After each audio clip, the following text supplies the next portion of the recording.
Sederalun tim gabungan dari Satpol PP dan WH Aceh Barat dibantu POM, TNI, Polri, serta MPU, Senin kemarin sore melakukan razia dan penertiban pelanggaran syariat Islam. Razia menelusuri sejumlah lokasi termasuk salon-salon dan upaya mencegah berkembangnya LGBT atau lesbian, gay, biseksual, dan transgender.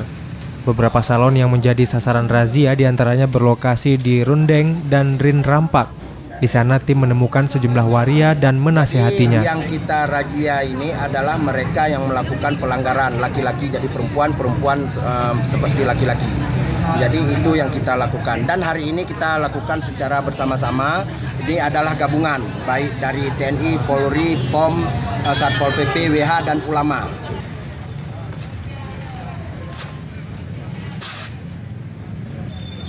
Dari Melabuh, Rizwan, Serambi On TV.